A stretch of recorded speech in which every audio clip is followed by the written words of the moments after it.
You hear about burnout and you hear about all these different things. And when I look back, it's even in like the private equity, right? There was a ton of hours and ton of that. Like I said, it felt like 10 and I got 30 years of business. But even when I look at that, there was periods when I was doing certain work that it didn't feel like the weight. But then there's periods when I was doing other work that it felt like it was double the weight. Yeah.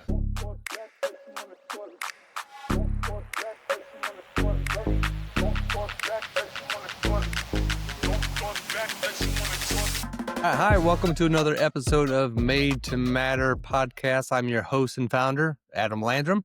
This is the show where we help men in their second half of life discover purpose, pursue their life's work so they can live with more clarity, freedom, and fulfillment. And I'm excited to have Andrew Gissel with us today. Andrew is a EOS implementer. And Andrew, why don't you just tell us just a quick brief, give us a quick brief background so we have some context, and then we'll start off our conversation. Absolutely. First, Adam, I am pumped to be here, my friend. Yeah, man. I've enjoyed our relationship since we met about 2 years ago. So I'm excited to get this time to like kind of just dig in and jam out a little bit. For everybody, just an idea of kind of where I came from. I met Adam when I moved to Greenville, South Carolina. Made this move about 2 years ago. Huge transition in life. I grew up in Michigan, always lived in Michigan, and my wife and I decided to make the move to Greenville 2 years ago. And it was really after a transition with work. Started in high tech business intelligence software, leading sales and marketing. From there, got into private equity and had an opportunity to buy and run a data analytics company. And then kind of through that transition of exiting that company, made the move to Greenville. So, okay, great. Yeah. And, Andrew and I really hit it off. I remember our first conversation just a lot because Andrew is a man of intention and purpose. He's led a very thoughtful life. His wife is definitely the better half. And so that increases his stock as well. So yeah, Andrew, it has been a pleasure, and I'm looking forward to this conversation too. All right, so how about this? A little context. Maybe everyone doesn't know what EOS is. I know that probably seems impossible at this point. Seems like it's taking over the world, but why don't you want to unpack what EOS is? It is pretty wild to see what the last 2 years has done for EOS. When they switched to the franchise model for sure. But EOS stands for the Entrepreneurial Operating System. And it's a set of tools and methodologies that help you run your business more effectively. The best way that I like to describe it is it's a system to help you manage human energy. So if we think of our business full of people, it's how do we get all those people running in the same direction, rowing the boat at the same time in order to have a more orchestrated business built on business principles that have been around for 100 years. Setting a vision, making sure we have the right people in the right seats, looking at numbers. How are we overcoming issues? What do our processes look like? And doing that in a way that feels great. Yeah, great. Awesome.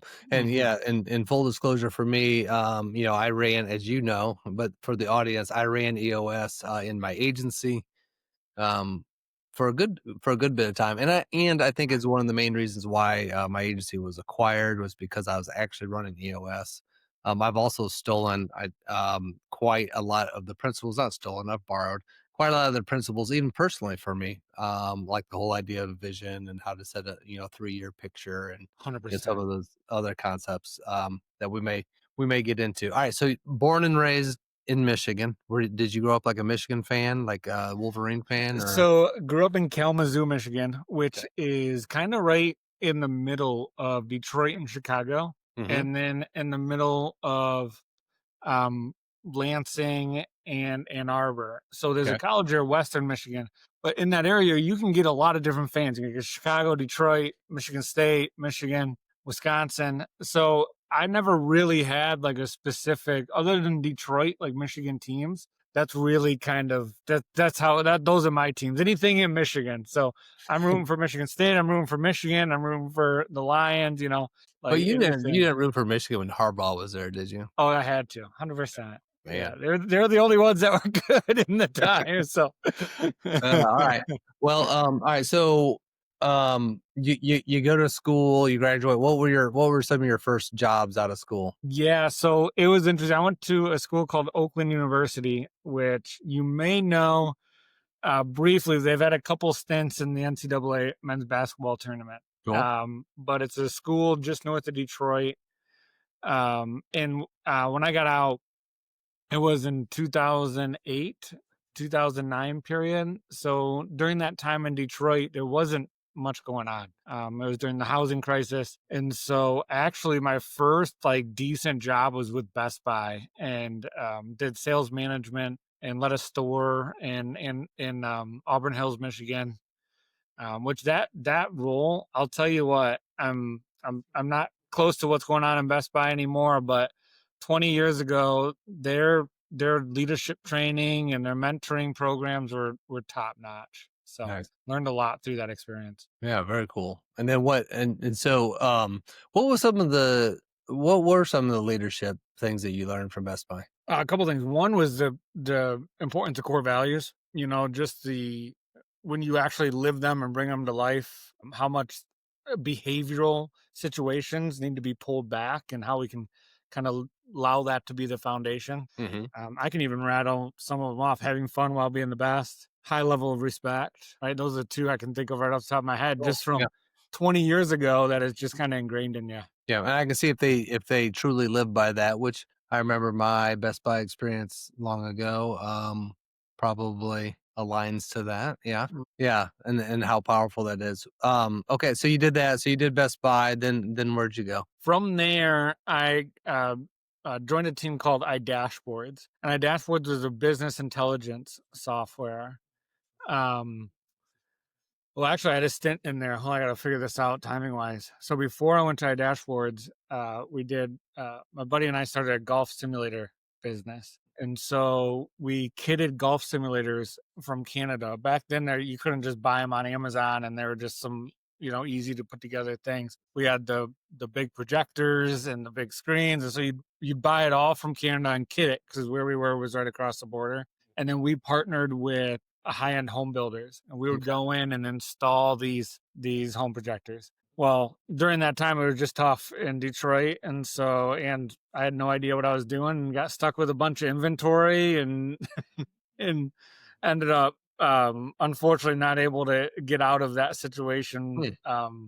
unscathed. And so through that transition, I got introduced to iDashboards and was able to join their sales team. Oh, So cool. Okay. So there's mhm. a so you had the entrepreneurial bug. Yep, The got the golf. bug, and I swore I'd never do it again. What stopped that? Because it sounded like a pretty good idea. Was that like a 2008 issue Yeah. or the Great Recession? I think it was 2 issues. One was we didn't know what we didn't know, and Yeah. we just thought we thought our limitation was our inventory, but it wasn't. There was a lot more limitations on us than just could we have the product. So we just anytime we could, we'd buy more products, buy more products, buy more products.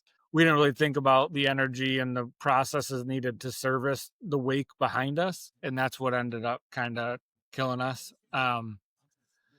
But yeah, so that was really kind of where it hurt us, and then the timing in Detroit didn't help. Yeah. Home high custom homes weren't being built, so it kind of dried up. We didn't really have the opportunities that we had.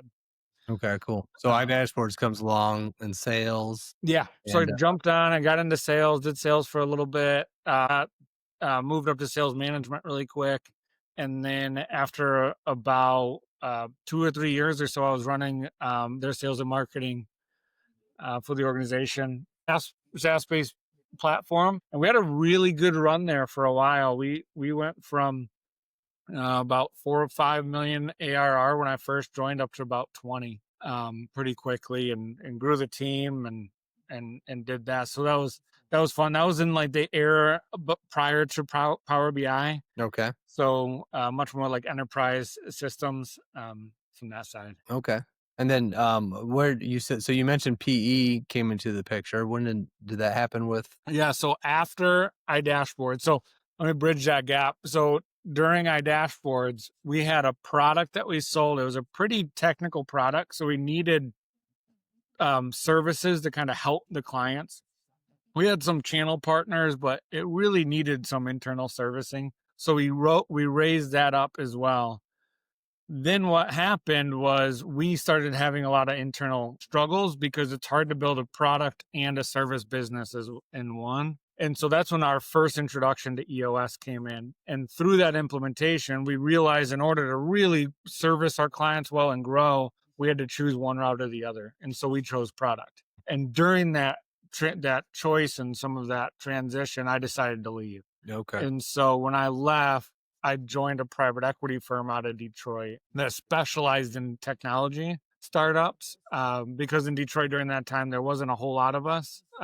So I joined that firm and I helped with operations, specifically around the success operations and partner development operations for those companies. Okay, got it. So what year like, around what year is this? That would be 2016, 2017. Okay, cool.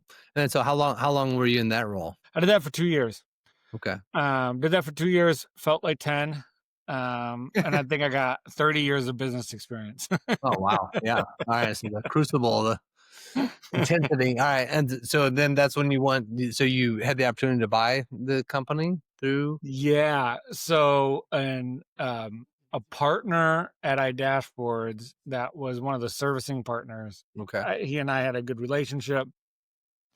And then when they were trying to shut down the services side of iDashboards, we saw an opportunity to come in and purchase that piece of that business and then service the iDashboards platform. But then also we could tack on much more than that, other products and other services that we could provide. Okay. And so we did that, and then that company is called BearX. And so we had 3 partners in the business, and we started that on EOS day one.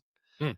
Um, How did that come about? How'd you know to start with EOS? just from the experience that I had with iDashboards, Oh, they were and already then doing they're yeah, doing it? Okay. and then also the private equity. I used a lot of the principles just in a smaller format. Mhm. And so we ran with it with 3 of us. And then as soon as we started hiring people, we just kept the system going. Awesome. Alright. Um, And so you're implementing EOS, you guys are growing. What that story look like? yeah, it was good. We had so the 3 partners, to give you an idea of how the inner workings worked. Myself, I was more of the sales, the relationship with the customers. My partner Tom was a CFO by trade. He owned a CPA firm in the past. So he was much more the financial leg, and Yeah. then Steven was the technical leg. And so you think about it, we have this pretty cool 3-legged stool Yeah. of like the 3 major functions, right, for ourselves. And it worked really, really well. We were able to grow. We all kind of each owned our disciplines. My role was mainly to go out and nurture accounts, find new accounts. But our approach was a very consultative approach where we would go into a company and talk to them about their technology, what data do they have, what systems they have, what's not working, and then how we can pull that data to give them better reporting or give them better information on what it was. And through doing that, when we would then go back and we build these great systems and give them all the data and information, there was still something missing of how to use that data effectively. So we actually bolted on EOS as a service to start providing our clients because they were asking for it. So that's kind of Oh. where I started to do some of that work. Were you the main one doing the EOS? Yeah, I was the only one doing the Oh, okay. EOS in that. Yeah. Okay. In And that model.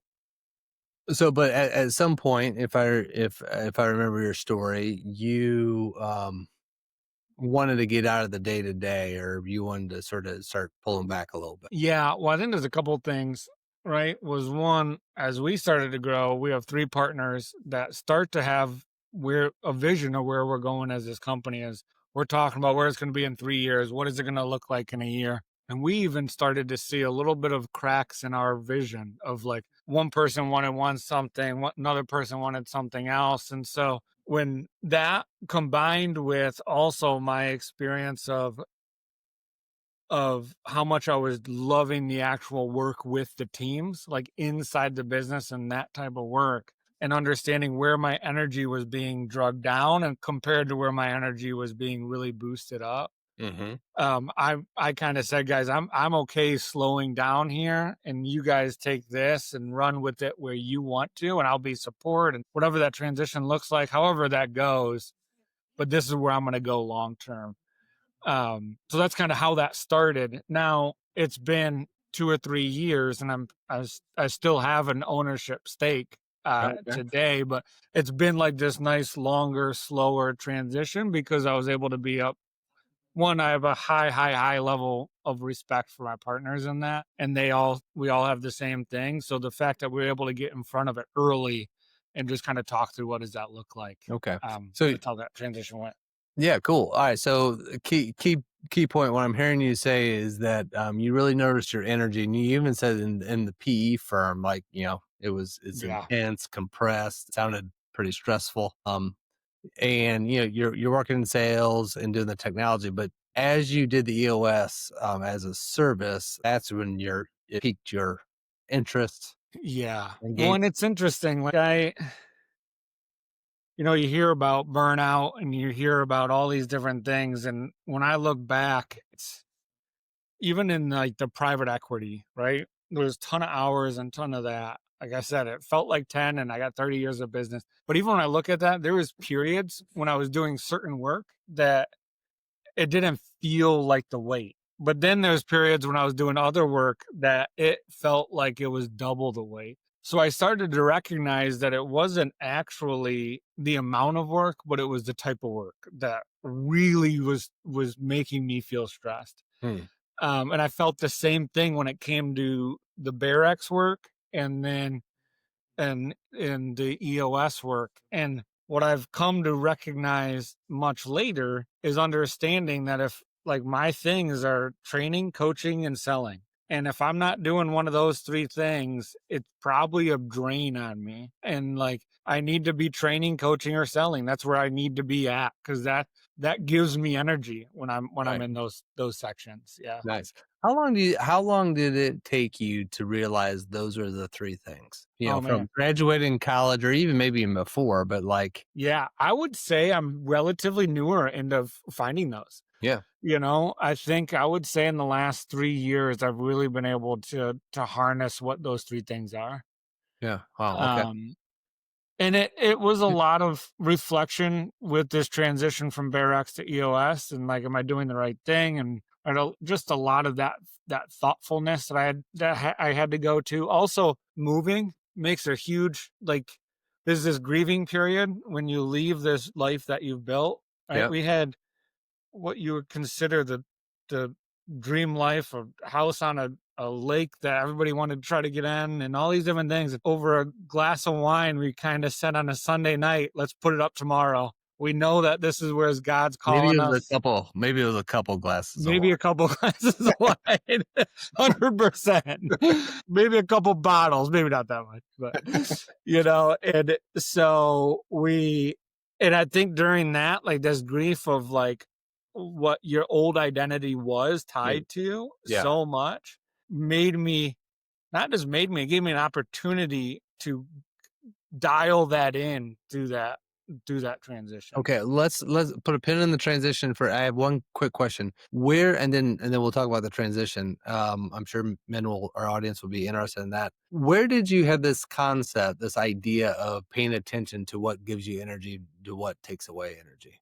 And when did you start paying attention to that? Yeah, I think what it was there was when I was with the private equity firm, we did a day, maybe it was over 2 days, where we jumped on a flight, okay, a plane, and we went to like 4 cities in one day and had 4 different pitches. And that's where I say it's 10 years of Yeah, 10, it felt that's like 10 insane. and 30 years of experience because Yeah. those are some of the days. Okay. And I came back and that evening I was all fired up, which is probably what you experienced. But the next day I was just as fired up and I wanted to like go right back into it. Wow. Right.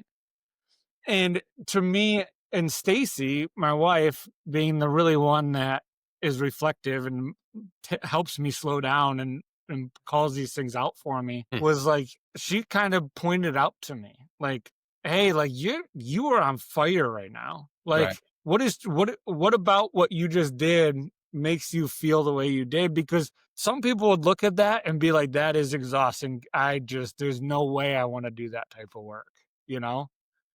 Yeah. Um, and that was the first moment that I really started to say, okay, there's something here about it's actually not the amount of time or the workload. It's actually what it is I'm doing. Right. Okay. That's a big difference. Very cool. And I think it's so cool to note that you had an observer in your a supporter in your life who was giving you feedback of like, hey, by the way, you love this type of stuff. Mm-hmm. Yeah. Mm-hmm. Okay. Um, 100%. all right. So energy, this observer, supporter. All right. So you guys, you're having your glass of wine. How old are you at this point? I am 38. Okay. Yeah. 38, and you're like, we're selling the house tomorrow, and did you do it? What happened from there? So we had a really good friend that was a realtor in town, and so maybe to make a bridge here, we things were going well with Barax, things were going well with EOS, but we knew the transition was happening. We found Greenville as like the place that will retire one day. That was like always our thing, right? Okay. And we just started talking about this idea of why not earlier? Like, just why not make the transition? I'm going to make this transition with work. Why not like time these things together? I'm going to build a practice somewhere, right? I have some foundation in Michigan, but I can build that in Greenville, like no problem. I'm confident in my ability to do that. So, Mm. like that's kind of the mode we were in, just to give you like this little idea. And Okay. so we stirred in that for a few months. And then it really was though a glass of wine on a Sunday night, thinking about the next couple weeks ahead of us and what did we have and different things. We are actually going to Cabo for a long weekend the next weekend. And so we brought it up, and Stacy said, "You know what? I'm going to call Bethany tomorrow and just get her opinion on if it's a decent time to sell and what it could be done and blah blah." And I kid you not, I think I came home that evening and there was a sign out in front of the yard. Wow. Because Bethany just went, "Well, we'll find out. Let's throw it up and see what happens." And like 2 days later, we went to Cabo on vacation. Uh, And she held an open house while we were gone and called us and said, "You got 5 cash offers. Like, you can wait till you come back, but or you just send them all back and say, give us your best offer." And we asked for like 90 days of living in the house before, like all these crazy things, and it just worked out. wow, that's awesome. And So so what year was this? this would have been 2020, 2022. Okay. So you had so with some COVID convergence happening, right? I mean, Yeah. a lot of people moved, of course, in COVID and changed jobs. So you had some of that. Do you think some of that was influencing you too?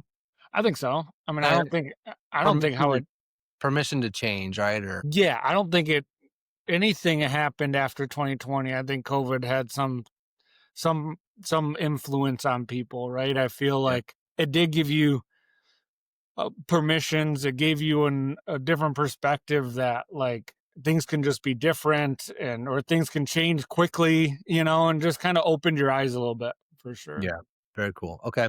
So all right, so hold on. So you sell, you got 90 days. Have you still landed on Greenville at this We time? were like at that moment.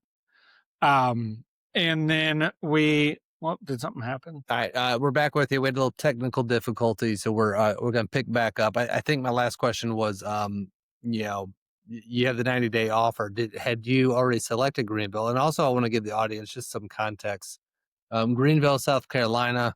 I don't know. It seems like it's been on all the top 10 places to move. It's a cool, revitalized town in the northwest corner of South Carolina, actually, the foothills of the Blue Ridge Mountains. You can tell this is where Andrew and I both reside.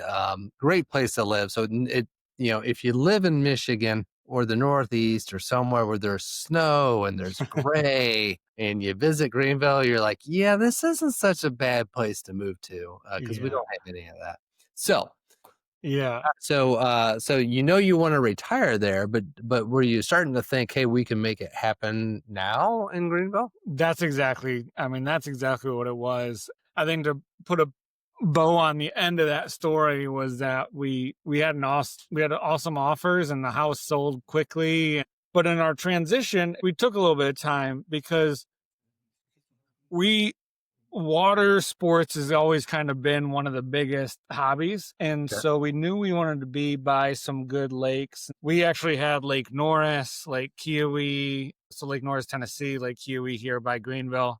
Yeah. I'm kind of pinpointed out of potentials. So we loaded up. We actually sold our house with everything in it. We had an RV, loaded everything up in an RV, and just started heading south and stopped at lakes along the way. And as soon as we got to Greenville, which we thought was going to be our destination, but when we got here, we knew for sure Cool. that this we were going to stay for a long time. So Okay. All right.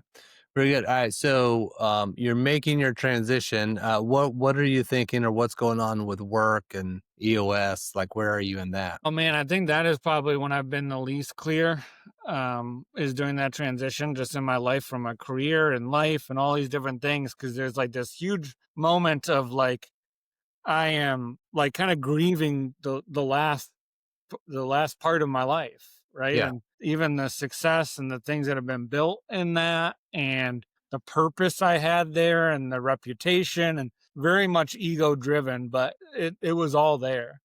Hmm. And then stepping into this new community, but new phase of life as well, saying, okay, this is the time. And so it took me about a year to stop spinning.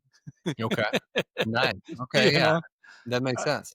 yeah, it took And about a year to stop spinning. yeah, and thanks for sharing that from a just transparency standpoint. I think it's something that's not talked about enough is the identity. Even if you're aware that your identity was wrapped up, it's one thing to know about it. It's another thing to admit it. It's another thing to deal with it. Yeah. And I also just to give the listeners, I mean, not in just to point this out is not only was it a new community, it's a new culture down here. I Yes. mean, it's very different. I grew up in northern Indiana, not very far from Kalamazoo, actually. So I'm familiar with that part of the country and that culture. And when I went to school down here, I was like, what? What is going on? So I imagine that was disorienting too. Yeah. And honestly, I think it helped me Ah, because it was it wasn't like there were certain aspects were the same, but others were changing. It was like everything is changing. So it was like this opportunity to really step into what the new was. Um, well, it probably gave you somewhat of a platform to reinvent yourself. Like exactly your right. old identity, you sort of got to rebuild the new identity. And it's like, well, I mean, it's sort of like why I went to school down here is I wanted that opportunity, right? To Hmm. sort of reinvent myself. Yeah. Yeah. Yeah. Oh, I definitely think that that was kind of part of it. It was never like a driving force for me, right? But I think it actually did help when I really think, when I reflect back on going through that period of kind of spinning. And it is like when you talk about bringing it up and kind of looking at it and reflecting on it and knowing that there's like this ego aspect of it. Even through it, I don't know if I could have admitted it. You know what I'm saying? yeah. Like Yeah. I think it's an after aspect where you start to come out of it and you're like, okay, that's what was going on. That was the experience I had there. That makes sense. Was there anything that you did during that time that proved out to be helpful? Yeah, talk to people. Hmm. um I didn't try to figure it out myself. I made a rule for myself that every day at 8 o'clock, I left the house. So whatever I did, it doesn't matter. But I'd get up and I'd leave the house at 8 o'clock. Which me being, if I'm in my best state, I am talking to people. So I can't talk to people in my house. And I knew I had that awareness of myself. Okay. Yeah. So I was like, the more I talk to people, the more I will work through this myself to kind of like get out of All right. So is the plan, you move to Greenville and you're going to basically do EOS full time? Is that what it. That's the plan. or were you already doing EOS full time? I was already doing EOS full time, but I Okay. had some transition. Like it wasn't, I kind of slowed down the EOS when I made the decision to move. And then when we got down here, it was time to like pick it back up and ramp Yeah. back up. Okay. Yeah. And I would imagine picking it back up again in a new place was both invigorating, but challenging too. I mean, you didn't know anybody down here, 100, right? I knew nobody. I had one buddy. My best friend from high school lives in Charlotte, which Okay. is 2 hours away, right? But that's the closest I have as any really connection point of people. Yeah. All right. So pretty amazing. You go from wine at the house, sell it in 90 days, move, RV, pack it up, new Yeah, place. You're struggling with identity for a year, and then what happened? yeah. To open the curtain a little bit, struggling with identity as a man also means you're struggling with a lot of other things too. You know what I'm saying? I'm probably not treating Stacy, my wife, is good. I'm not picking up the phone and calling family as much as you Yeah, should. Like just all those other things. I'm not a little taking bit care of myself as much. survival mode, right? So you're 100%. I'm yeah, not working out as much. I'm probably drinking too often. All those different things that kind of come with that. And what really helped me make a transition was looking at how well I was taking care of myself, which wasn't that great, and said I need to take care of myself so I can take care of other people yeah, better. And so that is, I think, what allowed me to start making that transition more of what do I need, which was just, I've never been a selfish person, but I felt like I had to be a selfish person for a minute, like, yeah. and just take that moment to understand that. And I think that is what a big catalyst was to move out of that. Yeah, I mean, I would, that makes a lot of sense to me. I would support that. That it's one of the at least sections in my book says it's like, when you're doing purpose work and second half fulfillment, it's sort of like the airline. In the case of an emergency, put the oxygen mask first, on you before your child, right? It's like you got to take care of yourself first. Um, Yeah. And it's hard. It's hard to do that yeah, because, when you do a second half work, like you're used to being in this environment that a lot of time I think second half work is going to be, it's a lot of times solo type of work, right? mhm, You're building something, more things are on you, where before that you're usually involved in more of a team. And so it that mindset shift is really hard to make the shift yeah, because when you go into the second half work, it is all of it hits you. It's not just right. It like all hits you. And so that idea of you have to put the oxygen mask on first is like it's the easiest and everybody understands it, but it is the hardest thing to do. I don't know right. why, Well, I like but we're pre-programmed with selfish is bad and yes. others first, and yeah, and when it's like, no, this is the time where you got to put you first. Like, give yourself permission to put you first. You're like, finally, you're like, okay, but Yeah. maybe you get to a point where you crash and burn a little bit, and then you're like, okay, now I gotta put myself first. I like the point that you just brought up, Andrew, that yeah, in the second half, like in the first half, you had probably had a lot of resources. You had Mhm. teams of people. You had, maybe if you were working at a company, someone was providing your paycheck, gave you a marketing budget, was putting you on planes, right? And then, the second half has often looked. A lot of people are doing coaching or consulting. They're using their experiences and their wisdoms just like you are, but you're going a little bit more solo, and you're doing it on your own your own resources. And Yeah. I think that's a great point. Were you aware of that or did you discover that? I think I discovered it. Yeah. Or, I'm gonna back up. I think I was aware of it. I don't think I understood how well I had to take care of myself and how much I needed to know about myself to do it effectively. Hmm. Um, you just think you can roll right into it. I'll be fine. I can sell. I'm confident in my ability to deliver this work and do a good job. That's not what the work really is. The Yeah. work is much more understanding that, like, the other aspects of it for Yeah. sure. And I can relate from owning a business. I'm like, oh, this will, should be pretty easy, pretty straightforward. I've run a business, and again, starting something totally new and pretty different. Yeah. It's not as easy as it looks No, no, or but I'll tell sounds. you what, it is the most rewarding work you can do. Yeah. And the amount you learn about yourself through it, and the better you can be for everybody else, it's pretty amazing. Right, so you had a pretty good idea of, because of you were doing the EOS work as a service, so you sort of knew, and you were paying attention to the energy. So you even knew that, like, yeah, I know what I want to do. A lot of people don't know exactly what they want to do yet, but they know Mhm. to change. So you were, seems like, very fortunate. You made maybe a little harder, but you said it helped. It seems like it'd be a lot by completely changing environments and communities and cultures. Yeah.